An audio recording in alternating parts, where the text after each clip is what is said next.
just wanna speak the name of Jesus. Ok, David. Bueno, cuando David oraba y así menciona la palabra, ¿no? Sobre todo los que nos preparamos, estamos obligados a prepararnos el sermón, pues tenemos que estudiarla. Aunque nos guste estudiarla, pero eso nos obliga, ¿no? Porque, oye, que te toca el domingo, tienes que echar mano, ¿no? Y la verdad es que cuando estudias la palabra de Dios, yo al menos disfruto. Disfruto porque me entero de un montón de cosas. Este sermón de esta mañana, yo siempre lo escribo a mano. Yo estoy peleado con el ordenador, siempre a mano, ¿no? Bueno, este sermón tenía unas 22 páginas como esta. Y las rabias que he tenido que suprimirlas en 5. Entonces, voy a tener que omitir muchas cosas, pero no importa. Espero que lo esencial nos quedemos en esta mañana con él, ¿no? Yo quiero hacerle, sobre todo a los jóvenes, una pregunta, porque a la mayoría de nosotros, bueno, David se iba a estudiar ahora, pero a la mayoría de nosotros se nos ha pasado ya el tiempo de la formación académica, ¿no? Del estudio, ¿no? ¿Con cuánto se aprueba ahora? Tampoco tenemos niños estudiando, no sé. ¿Con cuánto se aprueba ahora un curso? No un examen, un curso. Lo mínimo. Un 5. Entonces, lo mismo que cuando yo estudiaba, ¿no? Yo sacaba siempre un 5,1, un 5,2, algo así, ¿no? ¿Y matrícula de honor?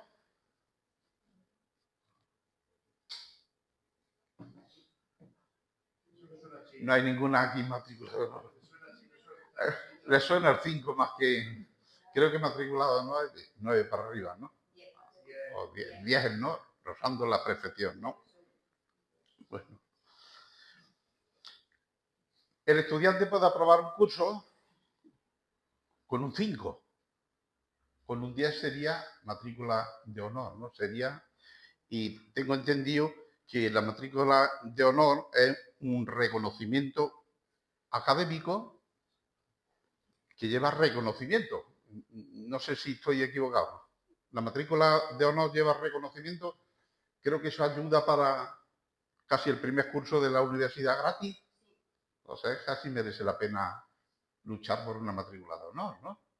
Porque tiene muchas ventajas, ¿no?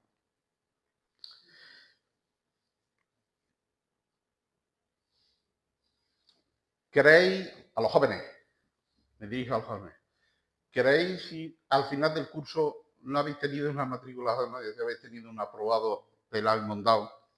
Esto puede ser un castigo porque no habéis trabajado durante el curso lo suficiente. Pregunto. O simplemente no recibí el premio que podíais haber recibido si hubierais estudiado o trabajado más. ¿Cómo lo veis? Este maestro tiene manía, me has puesto lo mínimo, ¿no? O pensáis que si hubiera trabajado más hubiera sacado más notas. Y es muy importante la nota porque luego para cualquier tipo de estudio, el que tenga más notas tiene preferencia, ¿no? Pedro nos está dando esta mañana una clase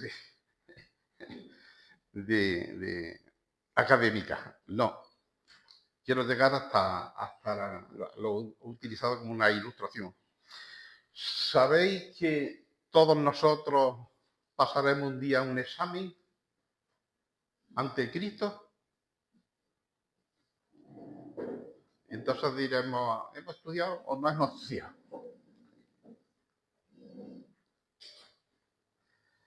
Mirad lo que dice y todavía no lo tengo ahí. Estos son textos que he sacado después.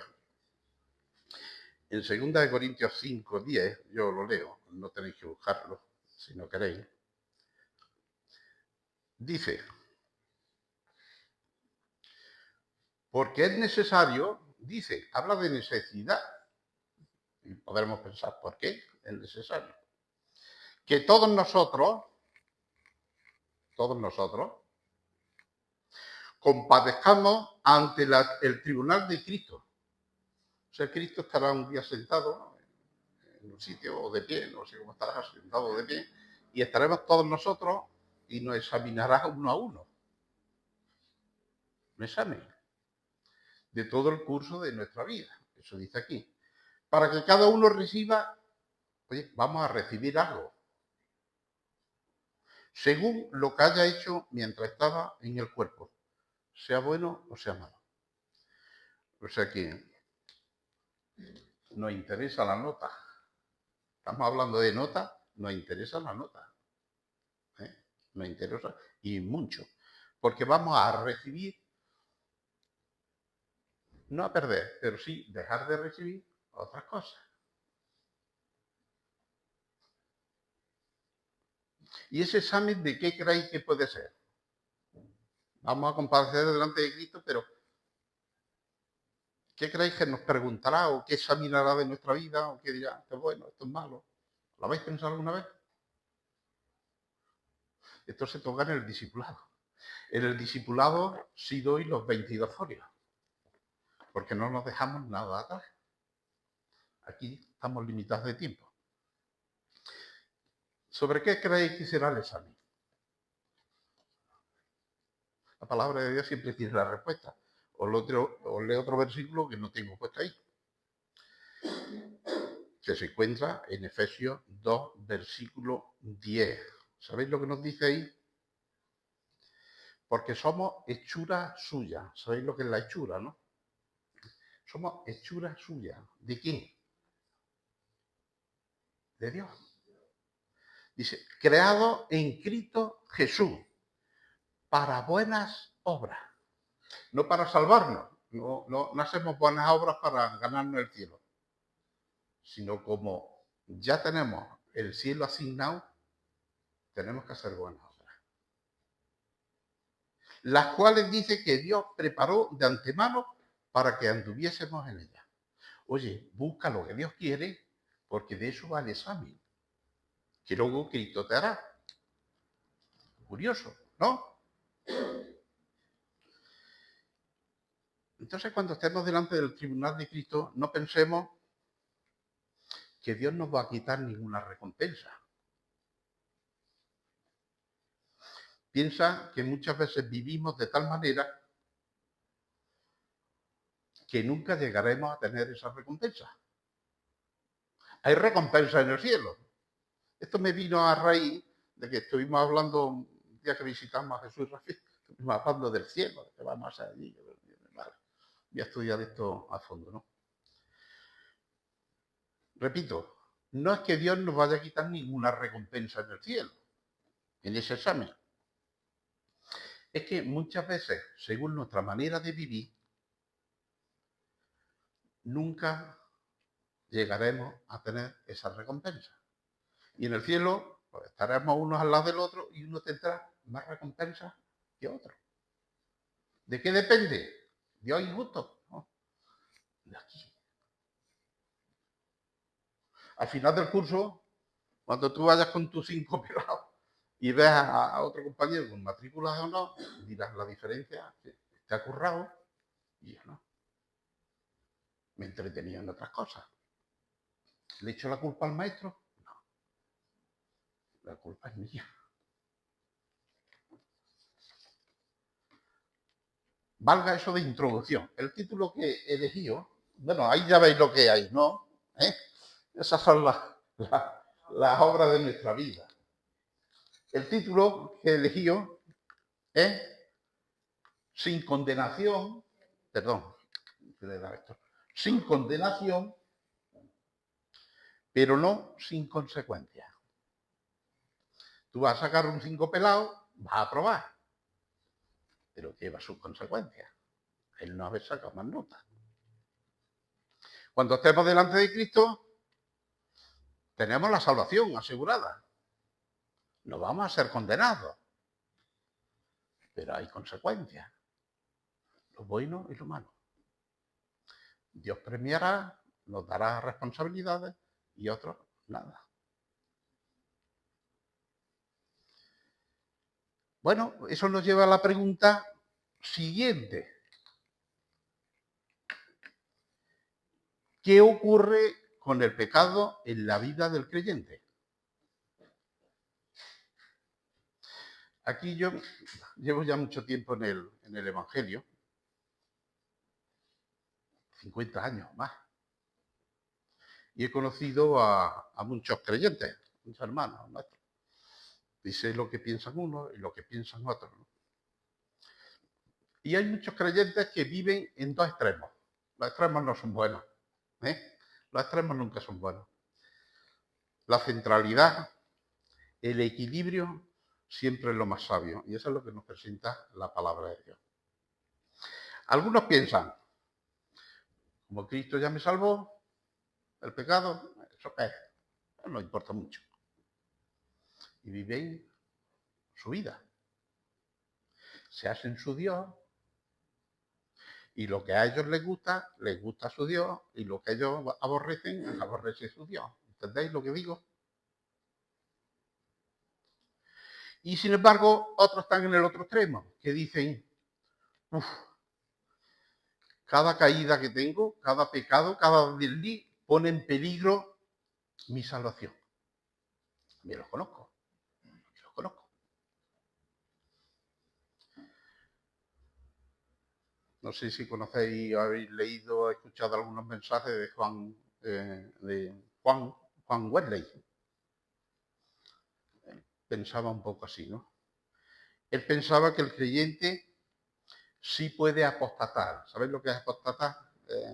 Si la conversión es dar la vuelta, volver a dar la vuelta, ¿no?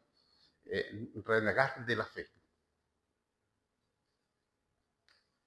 Y abandonar la fe, ¿no?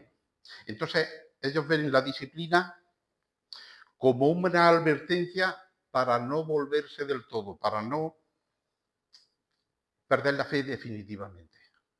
Es otro extremo.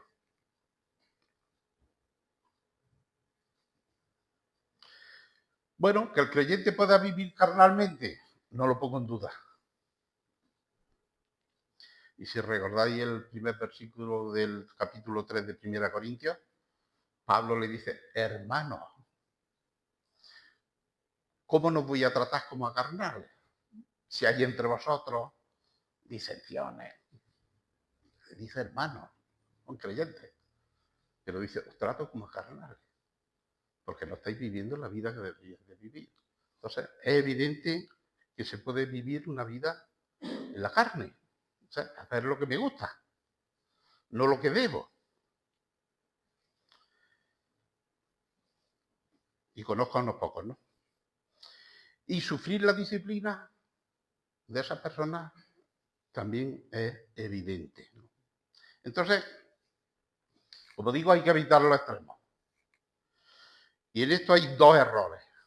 En el primer error, pensar que como no hay condenación, el pecado no importa.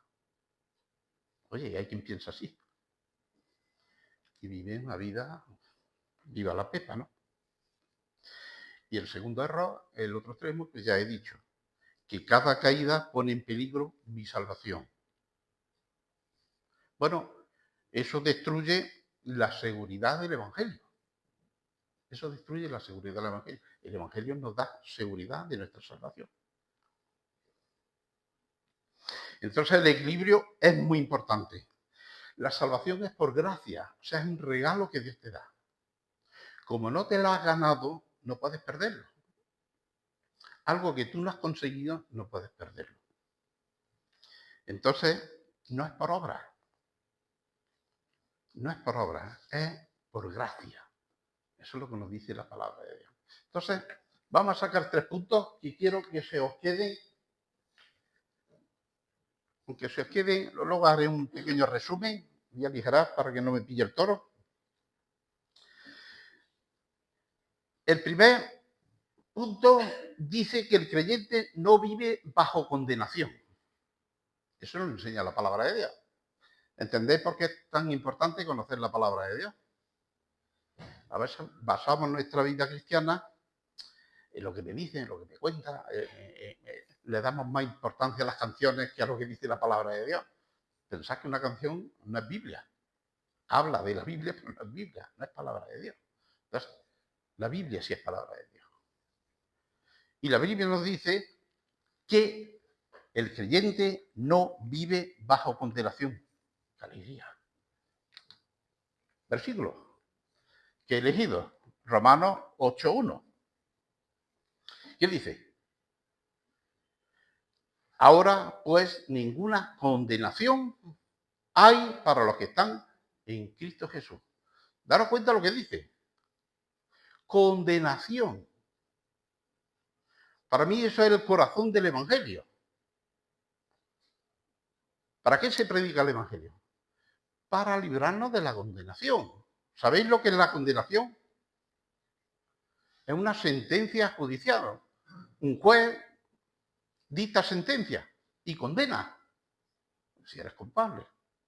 Bueno, Dios ha condenado o ha dictado sentencia. ¿Qué dice? La paga del pecado es muerte, lo dice Romanos 3:23. La paga del pecado es muerte. Entonces, Cristo vino precisamente para eso, para librarnos de la condenación. Porque en el momento que venimos a este mundo, ya vamos derechos al infierno, a la condenación. Cristo irrumpe para cambiar eso y da la certeza de que el que crea en Él, por eso dice en Cristo, ninguna condenación hay para los que están en Cristo. Los que están en Cristo ya no son condenados. ¿Por qué? Porque Él ya estuvo delante de ese juicio para que nosotros no estemos. Dios condenará, Dios condenará. Pero Cristo fue a ese juicio y nosotros no tenemos que ir, ni volver, ni volver. Entonces,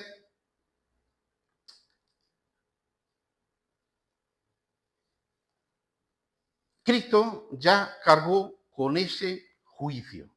Él ya estuvo presente, como si fuera nuestro abogado, ¿no? Ya estuvo presente en ese juicio y nosotros no tenemos que ir. Hemos sido considerados absueltos completamente, ¿no? No prediquemos un evangelio para vivir mejor. No prediquemos un evangelio de, ¿cómo se llama este? El de la prosperidad, ¿no? Donde vamos a ser prosperados aquí en la tierra. Estamos orando los viernes por la iglesia perseguida. Estamos conociendo a muchos creyentes que están sufriendo. Yo muchas veces me pregunto, ¿qué evangelio le predican a estas personas? Seguro que le dicen, oye, lo que te voy a decir es muy peligroso.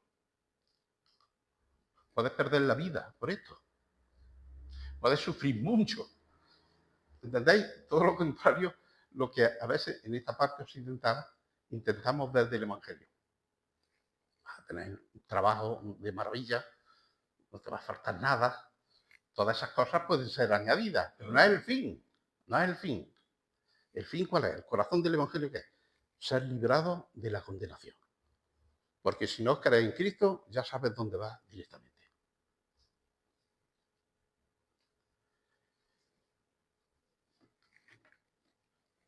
En Isaías 53, me cuesta rodear, si veis que no coincide con lo que yo leo, me decís, Pedro, ese no es.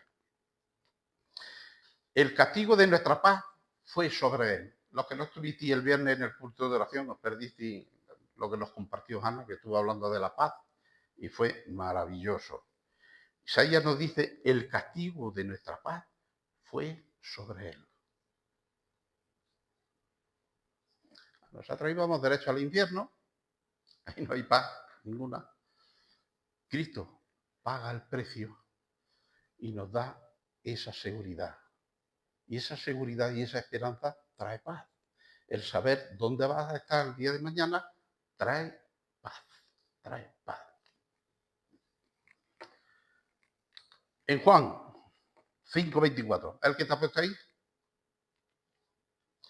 El que oye mi palabra, lo he puesto todo el versículo, punto suspensivo, no vendrá a condenación. O sea, está claro que el creyente no vive bajo condenación. No estamos sufriendo por la condenación. Como eso algunos creyentes que piensan, oye, que si peco, que pierdo la salvación. Estos versículos dicen todo lo contrario. ¿Estáis de acuerdo conmigo? Podéis asentar, interrumpirme, hablar y dar vuestra opinión. Bueno, para mí eso significa algo muy maravilloso. El creyente nunca, Pedro nunca volverá a estar delante del tribunal de Dios, ante Dios, para que me diga, oye, ¿qué ha pasado con mi ley? Eso de no mentirás, no robarás, no. Toda esa clase de pecados. Bueno, Cristo ya pagó por ello. Él pasó la vergüenza de estar ante el tribunal de Dios y pagar el precio. La paga del pecado es muerte. Por eso Cristo tuvo que morir. Pagar tu pecado, el mío, el de toda la humanidad. Entonces, es una certeza de que el creyente nunca volverá a estar ante el tribunal del juez, porque Dios es juez. Para nosotros un padre, pero para el incrédulo es un juez. que condena. Bueno, hemos dicho que Cristo ya estuvo en ese tribunal. Nuestra salvación descansa en la obra de Cristo, no en nuestra perfección. No estés temeroso, oye, tengo que ser perfecto, porque si no, voy a perder mi salvación. No depende de tu perfección. Es bueno que busquemos las buenas obras, pero no la perfección, porque aquí en la tierra no las vamos a tener, si no te vas a frustrar. Entonces, ¿dónde descansa nuestra salvación? En la obra de Cristo, no en mi perfección, no en mi obra. Pero esa seguridad de que mi salvación descansa en la obra de Cristo y no en mi perfección, no significa indiferencia, como los otros extremos que he dicho. Como Cristo ya ha pagado por todo, ¿no? Viva la pipa. No. Porque la Biblia añade algo más. Segundo punto. ¿Qué dice? El creyente puede experimentar disciplina. ¿Cómo? Bueno, ahora pensar en vuestra casa, cuando erais, bueno, los jóvenes todavía están en su casa y saben cuando papá mira de diferente forma, o la mamá, y cuando nosotros estábamos en nuestra casa, pues nos disciplinaban nuestros padres, ¿no? Ahí tenéis Hebreos capítulo 12, versículo 8, 9, 10, 11, habla de la disciplina.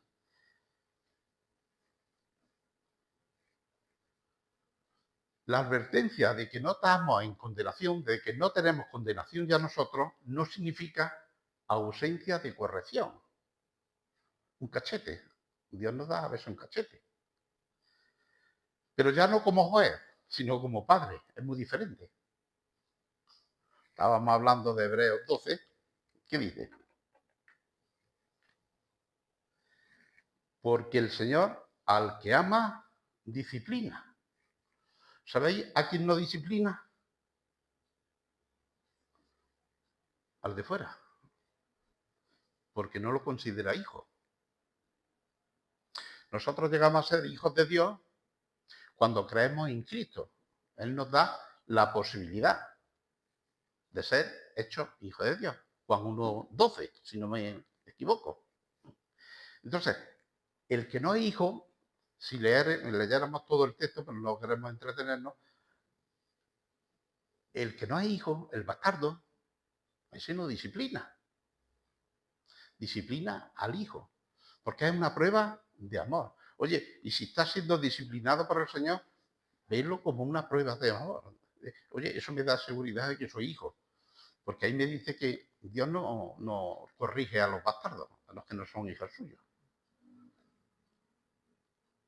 Entonces la disciplina es la evidencia de que somos su hijo. ¿Con qué propósito? Bueno, no es el de castigar. Cuando tú le dices a tu niño pequeño, oye, no metas el tenedor en el enchufe, no es para fastidiar al niño, sino para decirle que hay un peligro. que si metes eso ahí te va a dar un calambrazo y vamos a tener que salir corriendo a urgencias, ¿no? Entonces, el propósito no es castigar, sino formar al niño, enseñarle dónde están los peligros. Y el propósito que Dios tiene a la hora de disciplinarnos o de corregirnos, lo necesitamos todos los días, nos corrige a través de su palabra y de la mano del Espíritu Santo, es formar nuestro carácter. Es formar nuestro carácter, que se vaya conformando, pareciendo más al de Cristo. Eso es lo que dice Pablo y nos enseña en 1 Corintios. ¿Qué es nuestro carácter? Bueno, pues nuestros rasgos, tanto mentalmente, psíquicos, como nuestro modo de comportarnos, el versículo que os decía de 1 Corintios 3:1, ¿cómo nos voy a tratar como carnales si hay entre vosotros disensiones, celos? Pues, bueno, Dios quiere formar nuestro carácter, cambiando nuestro comportamiento, nuestro aprendizaje, y ahí entra mucho el discipulado, porque ahí aprendemos realmente mucho. Quiere formar nuestra educación, sí, por supuesto. ¿Por qué? Porque debemos de distinguirnos de los demás. Luz, sal. Nuestro carácter es cambiado, conformado. Esto el mundo le da exactamente igual. El mundo va a lo suyo. Entonces, cuando ven que tú haces algo fuera de lo normal, te ven y te dicen, oye, tú no mientes, tú no engañas, tú no te aprovechas. No. Porque Dios me dice en su palabra que eso no debe de hacerlo un hijo de él. Entonces, hay una diferencia. A diferencia del temperamento cada uno tenemos el suyo, a diferencia del temperamento, el carácter se puede modificar, se puede formar y se puede, en un sentido, pues, modificar, ¿no? Como he dicho, ¿no? Porque forma parte de la estructura de nuestra personalidad. Y eso Dios puede cambiarlo. Quiere cambiarlo. Mirad lo que dice en el versículo anterior del que habíamos leído. Ninguna disciplina al presente parece ser causa de gozo. Cuando regañamos a nuestro niño, patalea y llora ahí. Pero luego se alegra él si aprende y nos alegramos también nosotros. Pero después da fruto apacible de justicia. Entonces la disciplina es buena. Lo que pasa es que estamos viviendo un tiempo donde la disciplina no se sufre. Tú le llamas la atención a alguien de la iglesia, igual es la reacción, me voy a otra. Oscar me hablaba de una creyente que en su iglesia pues le pusieron reparos para bautizarla, por el motivo que sea, no lo sé ni me interesa. Pues me voy a otra, y en la otra la bautizaron. Eso es lo que se está viendo ahora, ¿no? Entonces no se sufre la corrección con la palabra de Dios, ¿no? Me cambio de iglesia como me cambio de camisa, ¿no? Bueno, un ejemplo claro lo tenemos en 1 Corintios, muy sonado, que cuando estuve hablando de la cena del Señor, pues recordaréis que hablamos de este tema, ¿no?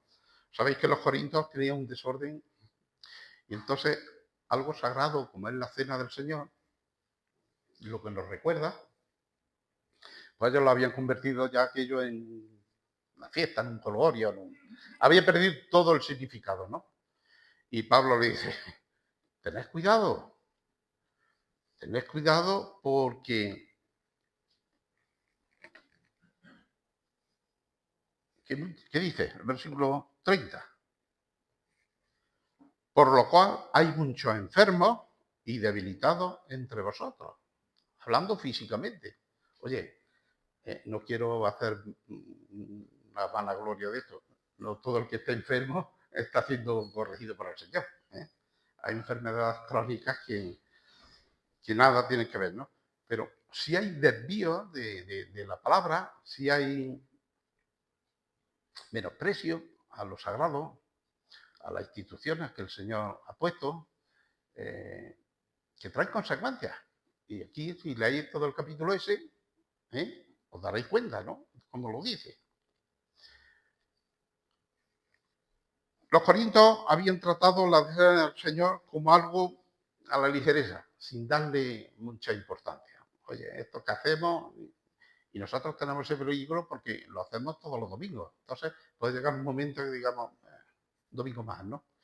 Y no estemos centrados en lo que tenemos que estar centrados. Mira lo que dice justo después. Siendo juzgados, somos disciplinados. Pablo le está diciendo, ¿veis lo que estáis haciendo con la cena del Señor? El Señor os va a corregir. Y algunos ya lo está haciendo. Hay muchos debilitados entre vosotros, hablando de la fe. Y otros enfermos. No lo he puesto, pero luego dice, y otros duermen. Y dormir en este sentido es muerte. Y algunos han muerto por tomar como ligereza las cosas del Señor. Y dice, siendo juzgados somos disciplinados por el Señor. ¿Para qué? Para que no seamos condenados con el mundo, porque el mundo ya está condenado. No te identifiques con esa condenación. Deberíamos de pedir la corrección a voces. Señor, corrígeme, Salmo 139. Cuando David le dice, examíname y ve si hay en mí camino de perversidad. Que no me haya dado cuenta. Enséñame, ¿no? Esa debería de ser nuestra actitud. Pero que tengamos muy claro que la disciplina no produce condenación.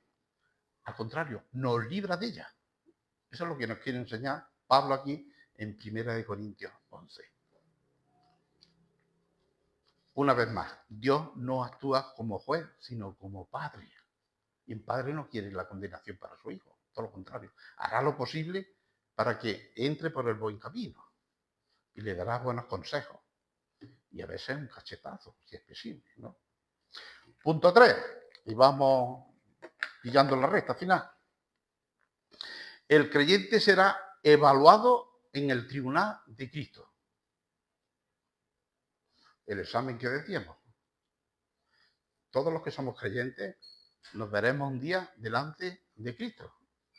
Entonces el Señor, no sé cómo lo hará, me imagino que nos pondrá uno a uno. Vamos a ver. ¿Qué es lo que nos dice o qué es lo que nos enseña la Biblia acerca de esto? ¿Qué dice 2 Corintios 5:10? Porque es necesario que todos nosotros compadezcamos ante el tribunal de Cristo. Lo veía al principio, ¿no? Es que un día, pues, todos nosotros compareceremos delante de Cristo.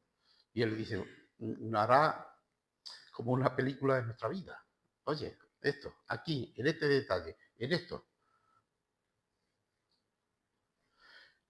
En ese tribunal no se va a decidir sobre tu salvación, porque ya eres salvo. Eso ya fue decidido en la cruz. Y si tú lo aceptaste, pues ya lo tienes. Pero sí, ese tribunal valdrá para evaluar nuestra vida. Lo que hayamos hecho aquí, lo que hayas vivido, el tiempo que el Señor haya permitido, ¿no?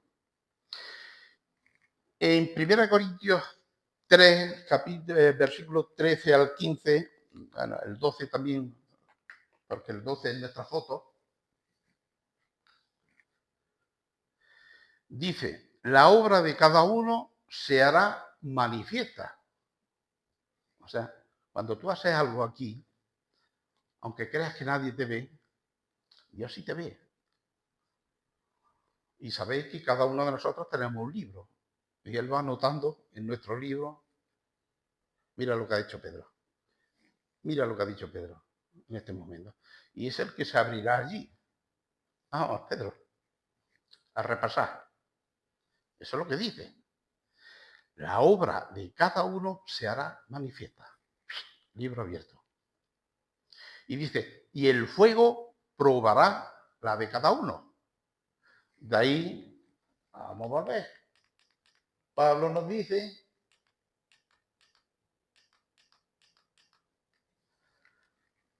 que nuestras obras pueden ser como oro, plata o piedras preciosas. En el versículo 13, 14, ha dicho que será probada por fuego. Precisamente, tanto el oro como la plata, si tú las traes de la tierra, sale con muchos metales averidos, ¿no? Entonces tienen que pasarlo por el fuego, por el crisol, donde desprenden todas las porquerías y se queda el oro puro. Entonces, tanto el oro como la plata como las piedras preciosas, con el fuego se mejoran. Pero ¿qué pasa si le metemos fuego a la madera? Jairo, ¿qué pasa si le metemos fuego a la madera? Se quema. ¿Y la paja? Antes. Y el heno seco, mamma mía, eso vuela. Oye, a mí me interesa saber que el oro, la plata, me lo imagino, pero oye, la madera y la paja y el heno, ¿eso qué puede significar hoy en mi vida? Eso me interesa, ¿no? Bueno, pues presenta dos resultados. Si la obra permanece, si tú lo que presentas es oro, plata o piedras preciosas, de maravilla, estará contento el Señor y estarás contento tú. ¿Por qué? Porque tendrás recompensa. Matrículas de honor. Oye, si tú sacas la matrícula de honor, tus padres están, tu profesor ya no digo, y el colegio, oye, aquí tenemos matrículas de honor. Todo el mundo está alegre, ¿no? Pero del cinquillo pelado y montado, pocos se acuerdan, ¿no? Uy, por los pelos. Pero si presentamos madera, heno o hojarasca, eso, paja, lo seco, lo combustible, uno permanece, pero el otro, ¿dónde está? Tenemos un puñado de paja, le metemos un poquito de ceniza, simplemente. ¿Dónde está la obra? ¿No? Pues entonces será una obra que se quema. Tú sufrirás pérdida, porque lo que le has presentado al Señor, como dice el otro texto, que algunos serán avergonzados cuando se presenten delante del Señor. Serán avergonzados. Uno recibirá recompensa, el otro recibirá pérdida. La palabra de Dios mismo dice, si él mismo bien se salvará como por los pelos, dice. Se salvará por los pelos, el cinquillo, el almontado. Bueno,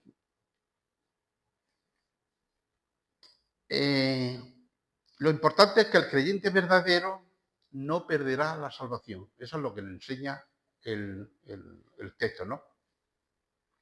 Pero sí puede perder recompensa eterna. Daros cuenta que cuando la Biblia habla de la vida aquí en la tierra, ¿cómo habla? ¿Cómo la expresa? Como una hierba que nace y al ratillo ya está seca y ha pasado. Nada, un instante. Un instante. La vida es eso, ¿no? Sin embargo, la eternidad, y muchas veces sacrificamos el instante por la eternidad.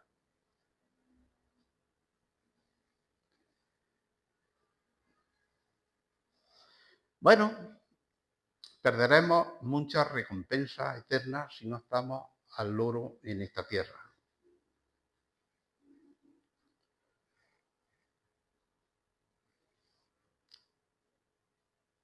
¿De qué nos daremos cuenta en ese momento?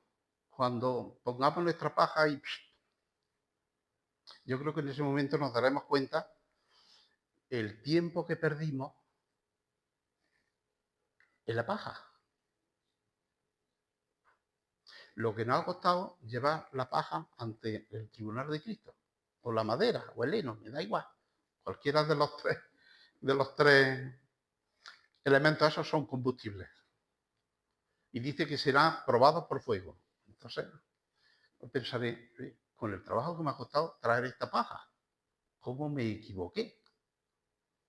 Perdí el tiempo en cosas que no eran importantes, ¿no?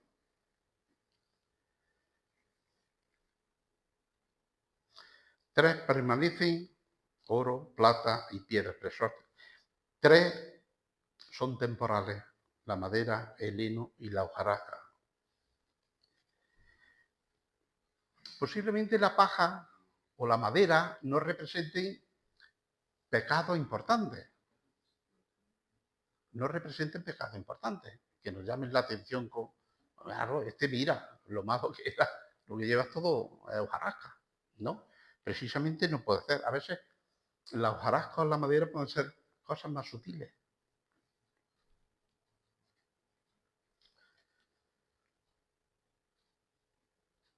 Y la palabra de Dios hace hincapié en eso. Por ejemplo, un servicio sin amor. 1 Corintios 13. ¿Cuánto se esfuerza Pablo en decir lo importante que es el amor? En nuestra vida cristiana, en nuestro servicio. Ya no me estoy yendo a pecados extravagantes, ¿no?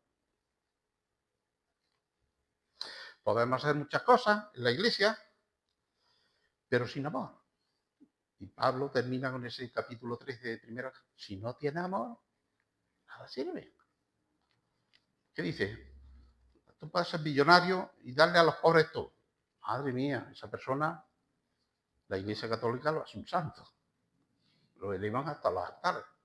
Porque es el baremo que ellos tienen, ¿no? De ser buenos, de ser sacrificarse por la sociedad, ¿no? Y sin embargo la palabra de Dios dice, tú puedes hacer eso, pero si no sientes amor, si no es sincero, si no demuestras el deseo, si no demuestras la entrega, que lo que busca es otra cosa, reconocimiento, eso no es amor. Creo que lo dice, bueno, ahora hay que buscarlo. 1 Corintios 13:3. Ahí. Al que estaba hablando de los bienes, ¿no? De nada sirve. O sea, eso no es oro, ni es plata, ni son piedras preciosas.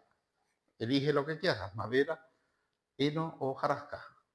Te quedan tres para elegir, ¿no? Se convierte en una actividad religiosa y de eso está el mundo lleno. Alguien me dijo, tú quieres encontrar una persona mala, búscala en una cofradía. Ahí la vas a encontrar, ¿no? Sin embargo, tiene una apariencia religiosa. Esto no debería decirlo. No debería decirlo. Pero es así. Fue algo que no que me lo haya yo inventado, sino que alguien me lo dijo, ¿no? Bueno, es una actividad religiosa sin un fundamento, sin un fin concreto, ¿no? Podemos decir que es sin amor. Elige madera, hojarasca o heno. En el ministerio, oye, que los que estamos en el púlpito también recibimos. A veces en el ministerio se puede buscar la gloria propia. Decir que bien lo hago. ¿Os dais cuenta? Que bien predico. No como el otro, que no se entiende. Bueno, Jesús ya lo advirtió, ¿no? Guardaos de hacer vuestra propia justicia delante del hombre. ¿A qué se refiere? Bueno, al reconocimiento, nuestra propia justicia, ¿no? El reconocimiento, el aplauso, la reputación,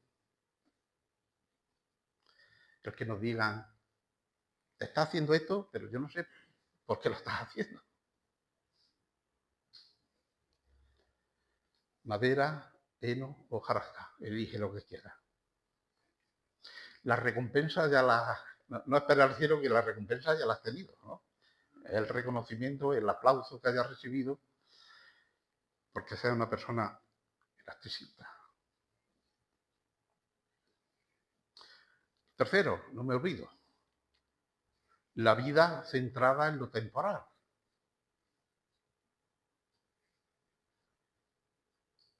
¿Dónde tenemos que hacernos los tesoros? Jairo. Muy bien. Este hombre está haciendo el discípulo. En el cielo. Bueno, pues hay personas creyentes que viven absorbidos aquí en la tierra, que es temporal. Vamos, no sabemos cuándo vamos a morir. Y va a salir mejor y tenemos un accidente y se nos acabó la existencia. Están centrados en el dinero, el amor al dinero. Y parece ser que eso es todo lo que persiguen. Personas que buscan el éxito. Si vais a internet, veréis una cantidad de influencers que dicen que tienen éxito y que te enseñan a tener éxito si los imitas. Bueno. Otros que se dedican a la comodidad. A mí me las traigan todas. Yo servir en la iglesia, no. Que me sirvan a mí. La seguridad. Hay personas que lo importante es la seguridad. ¿Dónde? Aquí en la tierra. Y Dios dice, no, busca la seguridad en el cielo. ¿Por qué? Porque esto es momentáneo. Y lo otro es eterno. ¿Qué dice Jesús? Porque ha dicho, no, este no, ¿dónde estamos ahora ya? Ahí. ¿Qué dijo Jesús? Haceos tesoros en el cielo. No inviertas aquí. Aquí hay ruinas, no hay tesoros. Aquí no vas a encontrar el oro, las plata y las piedras preciosas. En la tierra temporal, ¿no? Y vas a encontrar de madera, de heno y de hojarasca, está todo lleno. Seamos sabios. Hagamos caso a Jesús. Hagamos caso a la palabra de Dios, tanto que lo decimos. Haceros tesoros en el cielo. Pedro, ¿qué son esos tesoros? ¿Qué tengo que hacer para hacer tesoros aquí, mientras vivo, para que tenga recompensa en la tierra? Pues bueno, el versículo que os leí, que no lo tengo puesto ahí, os leí al principio. Efesios 2, versículo 10. Porque somos hechuras suyas, creados en Cristo Jesús para buenas obras. Oye, las buenas obras que Dios ha preparado de antemano. ¿Cuáles son? Echa mano del Espíritu Santo y de sus frutos. Ahí los tienes. Que la calidad de tu vida se note. Que lo que tú persigues no sea ni el dinero, ni la comodidad, ni la seguridad, ni el éxito. Al contrario. ¿A quién debemos de imitar? Filipenses capítulo 2. Al que se despojó de todo y se hizo humilde y incluso entregó su vida. Ahí tenemos el ejemplo. Él mismo dice, esos son los tesoros. Esos son los tesoros. Termino.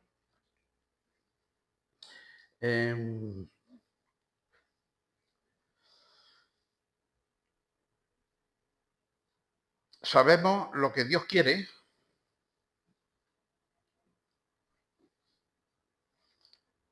pero muchas veces lo dejamos para más adelante. Sabemos que hay una obra que la Biblia nos habla, que Dios ha preparado para que nosotros la hagamos, pero bueno, ya habrá tiempo. Siempre decimos.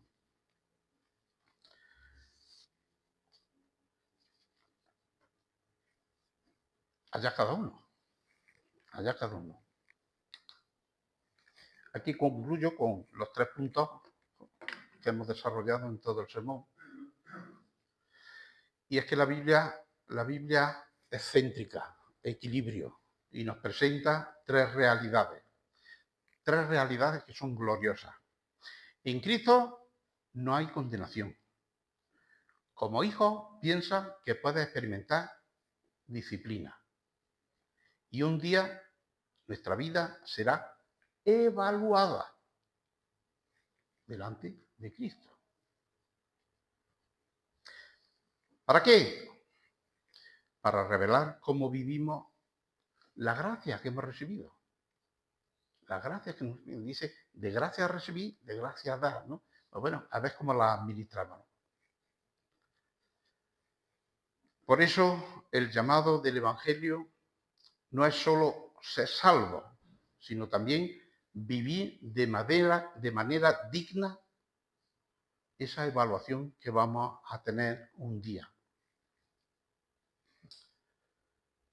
Bueno, debe de haber en nosotros un deseo de presentarnos ante Cristo, no con paja, ni con heno, ni con hojarasca, ese es el llamado, sino a presentarnos con oro, plata y piedras preciosas. Lo dejo ahí. Amén.